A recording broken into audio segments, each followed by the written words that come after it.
जय हिंद साथियों, कैसे हैं आप सब। साथियों, इस महत्वपूर्ण वीडियो में हम समझने वाले हैं कि एक प्रिंसिपल से यदि आप प्रिंसिपल बनना चाहते हो या फिर वाइस प्रिंसिपल बनना चाहते हो और इंटरव्यू की तैयारी कर रहे हो, इंटरव्यू देने वाले हो, तो आपसे कैसे कैसे क्वेश्चंस पूछे जाएंगे। ओके, इस वीडियो में हम इन्हीं बातों की चर्चा करेंगे और समझेंगे। देखो, प्रिंसिपल एक ऐसा पद होता है कि टेबल के इस पार आपकी कुर्सी है और अकेले आप इधर हो और उस पर सभी शिक्षक हैं, सभी विद्यार्थी हैं, पूरा विद्यालय है और आपको यहाँ बैठकर पूरे विद्यालय को संचालित करना है सफलतापूर्वक। और कब आपको सख्त होना है, कब सरल हो जाना है। मतलब कि प्रिंसिपल होना अपने आप में बहुत बड़ी जिम्मेदारी होती है। और यदि आप इंटरव्यू की तैयारी कर रहे हो तो इन्हीं बिंदुओं को ध्यान में रखते हुए आपसे क्वेश्चंस पूछे जाते हैं। और आपसे इंटरव्यू में कैसे कैसे क्वेश्चंस पूछे जाते हैं, इस महत्वपूर्ण वीडियो में हम इन्हीं बातों की चर्चा करेंगे। और इसीलिए आप इस वीडियो में शुरू से लेकर अंत तक बने रहिएगा, क्योंकि आपके लिए यह वीडियो लाइफ चेंजिंग होने वाली है।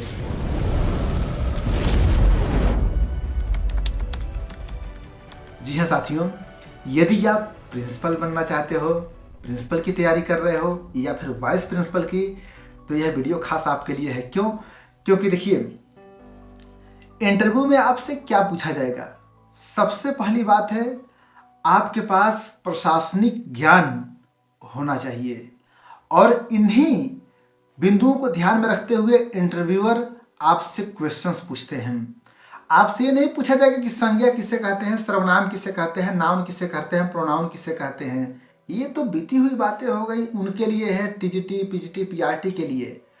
आपसे एडमिनिस्ट्रेटिव मतलब प्रशासनिक स्तर की समस्याओं को आपके सामने रखा जाएगा और आपसे पूछा जाएगा कि आप क्या करेंगे। जैसे मान लीजिए आपसे एलटीसी से संबंधित बातों को रख दिया जाएगा और आपसे यही पूछ दिया जाएगा कि एलटीसी का मतलब क्या होता है। कोई टीए के लिए अगर कोई फॉर्म भर रहा है, कोई टीचर अप्लाई कर रहा है, तो आप उस पर क्या करेंगे, क्या एक्शन लेंगे।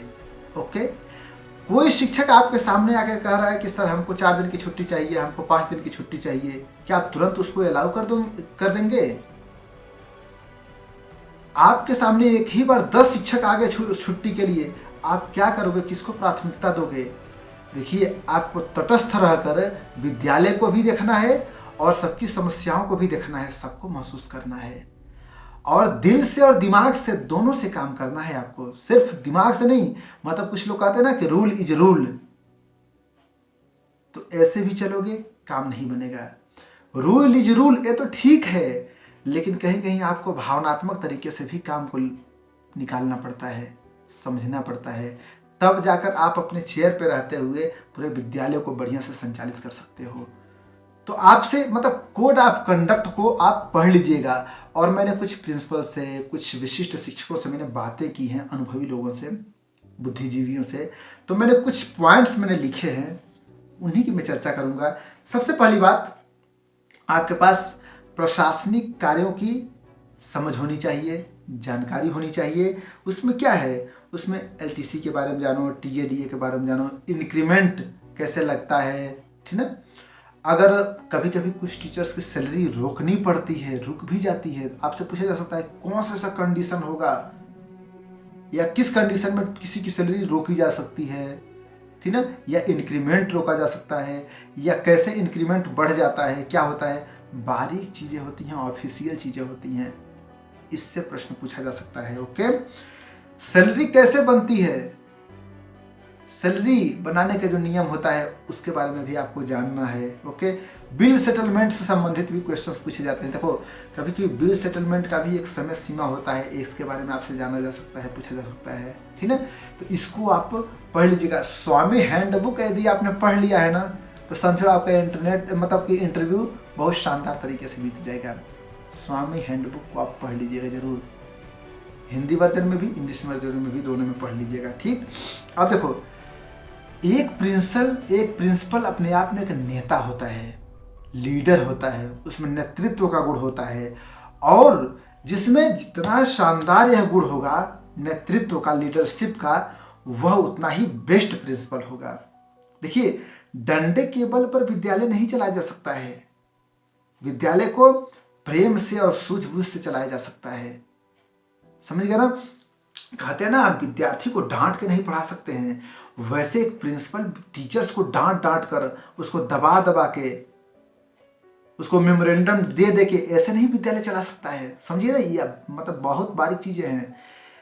पनिशमेंट देकर नहीं, आप अपनी सूझबूझ से, अपनी विवेक से विद्यालय को बढ़िया से संचालित कर सकते हो। और इन्हीं बातों की परख की जाएगी। आपसे जो भी क्वेश्चन पूछा जाएगा ना, उसमें आप इस एंगल से जवाब देना, ठीक है? क्योंकि एक प्रिंसिपल के हाथ में बहुत पावर होता है और अपने पावर का इस्तेमाल करके एक विद्यालय को बहुत ऊंचाइयों तक ले जा सकता है। समझ गए ना? तो इन्हीं बातों को ध्यान में रखते हुए आप जवाब दीजिएगा। और देखिए, एक प्रिंसिपल शिक्षक और विद्यार्थी के बीच में सामंजस्य स्थापित करके विद्यालय को चलाता है। जैसे मान लीजिए मीटिंग हुई, तो वह टीचर के सामने इस तरह की बातें रखेगा कि टीचर खुश भी हो जाए और समय समय से क्लास में भी जाए, विद्यार्थियों के साथ प्रेम से व्यवहार रखे और प्रेम से उसको पढ़ाए भी। मतलब टीचर के साथ प्रिंसिपल जिस तरह का व्यवहार रखता है ना, टीचर्स भी विद्यार्थियों के साथ वैसे ही व्यवहार रखते हैं। और प्रिंसिपल को कब सख्त हो जाना है, कब सॉफ्ट हो जाना है, ये भी एक कला है। और ये भी अगर आप प्रिंसिपल बनना चाहते हैं, वाइस प्रिंसिपल बनना चाहते हैं, तो इस क्वालिटी को भी अपने अंदर विकसित करना होगा। मतलब थोड़ा सा रंग बदलना, रंग उतरना, रंग चढ़ना, ये भी एक कला है और इसको मतलब सीखना पड़ेगा। और देखिए, यदि आप प्रिंसिपल की तैयारी कर रहे हैं, वाइस प्रिंसिपल की, तो आपको प्रार्थना अच्छी तरह से, प्रार्थना का भी ज्ञान होना चाहिए। केंद्रीय विद्यालय में अगर प्रिंसिपल बनना चाहते हो तो केंद्रीय विद्यालय में कैसे प्रार्थना होता है, कैसे बच्चे शब्द बोलते हैं, उसमें विचार बोला जाता है, ठीक है? और मतलब प्रार्थना की शुरुआत, उसकी प्रतिज्ञा आप याद कर लीजिएगा, क्योंकि आपसे प्रतिज्ञा पूछा जा सकता है। मान लीजिए कि बच्चा स्टेज से बोल रहा है, प्रतिज्ञा गलत बोल दिया, अब आपको याद है तभी तो आप वहाँ पे समझाओगे कि नहीं, ऐसे नहीं, प्राणों नहीं प्राण होता है, ठीक ना? गुरुजनों नहीं गुरुजन होता है।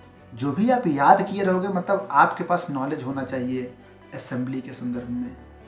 ओके, ये सब जानिए। अब आपसे मान लो कि ऐसे क्वेश्चन पूछा जा सकता है कि मान लीजिए कि कोई विद्यार्थी आपके ऑफिस में आ रहा है और किसी की शिकायत कर रहा है, किसी बच्चे की शिकायत कर रहा है या फिर किसी टीचर की शिकायत कर रहा है, तो आप क्या करोगे? तो ये थोड़ी है कि तुरंत आप चढ़ जाओगे टीचर के ऊपर या उस बच्चे के ऊपर, नहीं, ऐसा नहीं। आप सबसे पहले एक छोटी सी मीटिंग ले सकते हैं बच्चे के साथ, शिक्षक के साथ, वहाँ बैठकर आप सूझबूझ से उसको समझ सकते हैं।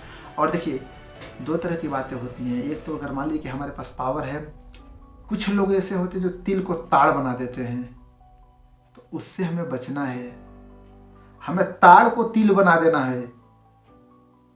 मतलब कोई समस्या है ना, तो उसका समाधान करना है, ना कि समस्या को बढ़ा देना है और अपने उच्चाधिकारी के पास कंप्लेन कर देना है कि ये हमको सुन नहीं रहा है। क्योंकि आप कंप्लेन बार बार वहाँ करोगे ना, तो आपका भी इमेज खराब होगा। समझे ना? तो आपके पास जितनी समस्याएं रही, कोशिश कीजिए कि अपने सूझबूझ से वहीं पे उसका समाधान करने की कोशिश कीजिए, न कि यहाँ की कोई समस्या आ गई तुरंत उछाल दो वहाँ पे। नहीं, अपने स्तर पर उसका समाधान करने की कोशिश कीजिए। क्योंकि जो उच्चाधिकारी है, उसके नीचे आप जैसे जैसे कितने बैठे हुए हैं, अगर सब ऐसे ऐसे फॉरवर्ड करने लगेंगे, वो बेचारा परेशान हो जाएगा। मतलब ये बारीक चीज़ें होती हैं। और मतलब अपने आप को ये सिद्ध करना है इंटरव्यूअर के सामने कि हाँ, मैं सक्षम हूँ। हमारे विद्यालय से संबंधित जो भी समस्याएं रहेंगी, हम उसका समाधान करने की कोशिश करेंगे। और ये भी देखा भी जाता है, विद्यालय बहुत बड़ा होता है, उसमें हर टीचर होते हैं, बच्चे होते हैं, सफाई कर्मी भी होते हैं, पीवन्स जिससे कहते हैं, सब होते हैं।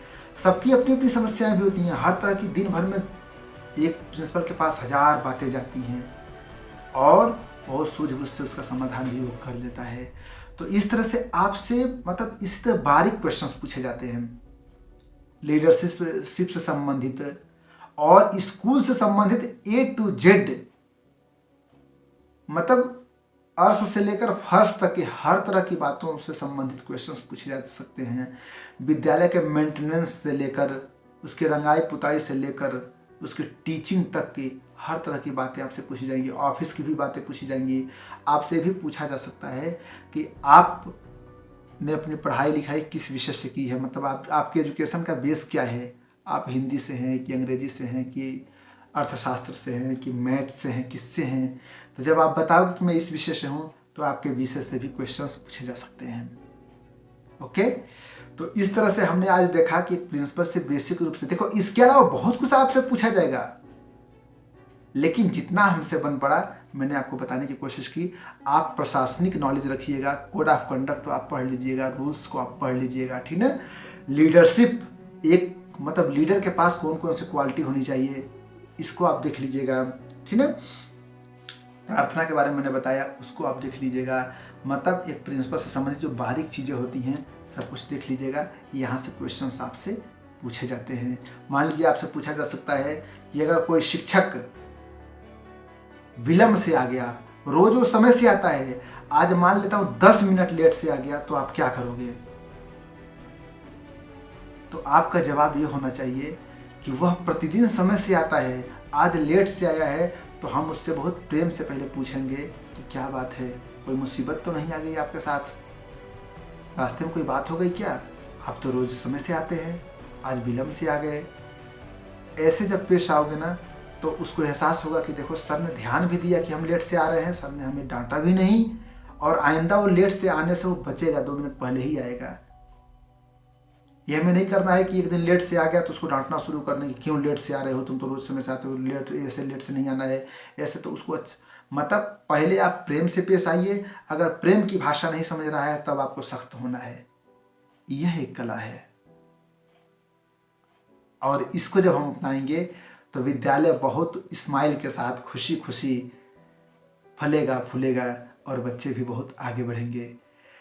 तो साथियों, ये रहा मेरा छोटा सा प्रयास। आपको मेरा प्रयास, मेरा विचार, मेरा सुझाव कैसा लगा कमेंट बॉक्स में अवश्य बताइए। और एक प्रिंसिपल के लिए, वाइस प्रिंसिपल के लिए और कौन से बिंदु हो सकते हैं कमेंट बॉक्स में आप भी टाइप कर सकते हैं। मेरा प्रयास अगर आपको अच्छा लगा है तो इस वीडियो को लाइक कर दीजिए, अपने साथियों में शेयर कर दीजिए, और चैनल को सपोर्ट कीजिए, सब्सक्राइब कर दीजिए। फिर हम मिलते हैं एक सारगर्भित वीडियो के साथ अगली वीडियो में। तब तक के लिए बहुत बहुत धन्यवाद। जय हिंद, वंदे मातरम।